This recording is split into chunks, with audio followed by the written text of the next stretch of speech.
Audio Jungle.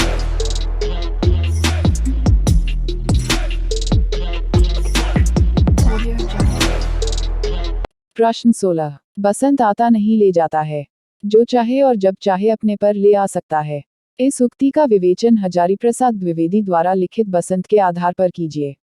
उत्तर, लेखक की भावुकता। यह निबंध उस समय लिखा गया है जबकि द्विवेदी जी भावना केंद्र, शांति निकेतन, में निवास करते थे। सौभाग्य या दुर्भाग्य से उस समय बसंत का अवसर आया। लेखक की मर्मानुभूति इत्र प्रकृति पर भी जा पड़ी।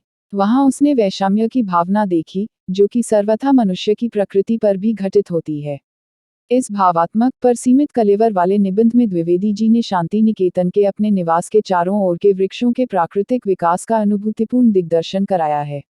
विद्वान लेखन की अनंत दृष्टि ने प्रकृति के मर्म का रहस्योद्घाटन करके बतलाया है कि भावुक मनुष्य ही नहीं, भावुक पेड़ पौधे भी पहले ही फलते फूलते हैं। अच्छा, हमको सिखा रिया है।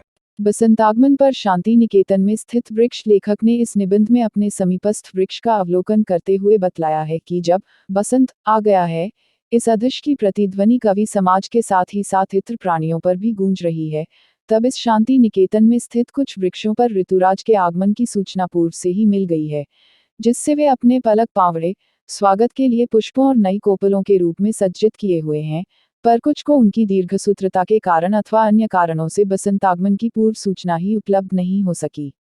अतः वे ज्यों के त्यों नव विकास से हीन अपने पूर्व रूप में ही खड़े हुए हैं।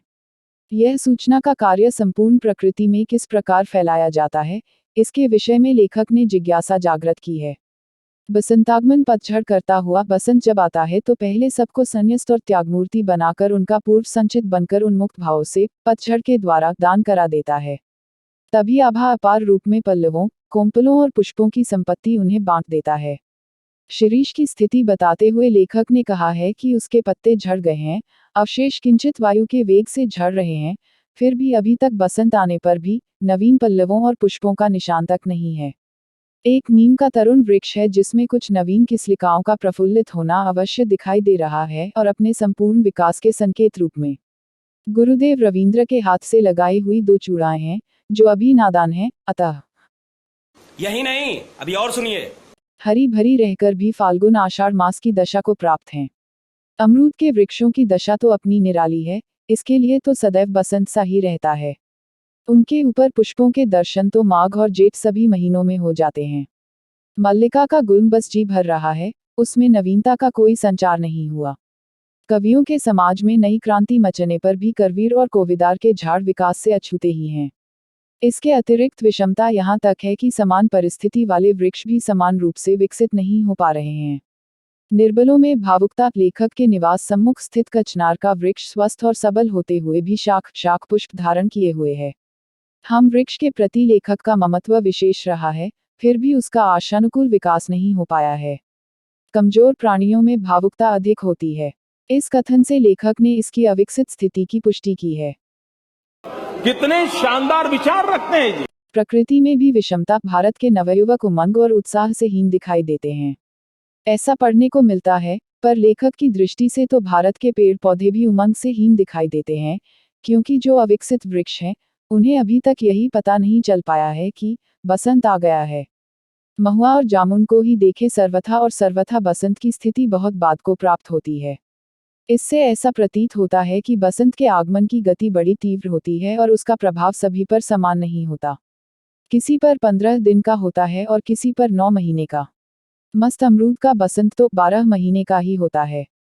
गंधराज पुष्प किसी ऋतु विशेष के कायल नहीं हैं और वे वर्षा में खिलते हैं। विष्णुकांता घास की प्रकृति तो इतनी प्रभावी होती है कि इसके मनोहर फूल बादल की उमड़ को तो छोड़िए, पूर्वया हवा की किंचित गति होने पर ही अपनी मां के गर्भ से निकल पड़ते हैं। बरसात में तो कहने ही क्या, पता नहीं इसकी संवेदना शक्ति कितनी तीव्र है कि बाह्य प्रकृति का अनुनन तत्काल कर लेती है। अतः यह कहा जा सकता है कि बसंत आता नहीं है, ले आया जाता है। अपनी अनुकूल और भावुक प्रकृति प्रवृत्ति के द्वारा लेखक का ज्वर पीड़ित अवस्था के कारण ही संभव है। संवेदना की स्थिति में कचनार की भावुक प्रकृति बसंत का अनुभव नहीं कर पाई है। नहीं।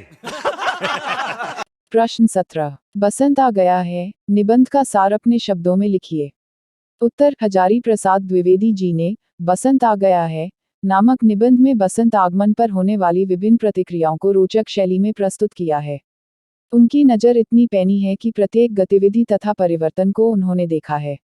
वे प्रकृति का मनोहर रूप प्रस्तुत करते हुए कहते हैं कि बसंत आ गया है, लेकिन इसका पता किसी को चला है, किसी को नहीं चला है। अब जैसे शिरीष को ज्ञात हो गया है कि बसंत का आगमन हो चुका है, उसके पत्ते खड़खड़ाने लगे हैं। नीम भी इसी कड़ी में है। उसमें नवकिल्लियों का आगमन हो चुका है। 2-3 अमरूद के पेड़ हैं जो सदाबहार रहते हैं। बसंत में इनमें थोड़ी उमंग रहती है। इस समय भी इनमें 2-4 पुष्प विराजमान हैं। दूसरी ओर स्थान मालिक का जुर्म भी है जो बसंत में मानो जी रहा है। ऐसे ही महाराजा को विदार हैं जिनमें कोई उल्लास नहीं। पूरी दुनिया में हल्ला हो गया है कि बसंत आ गया, पर इन पर मुर्दनी छाई हुई है।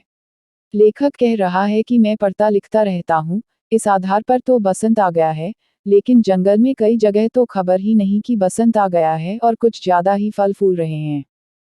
तो क्या नाचो मैं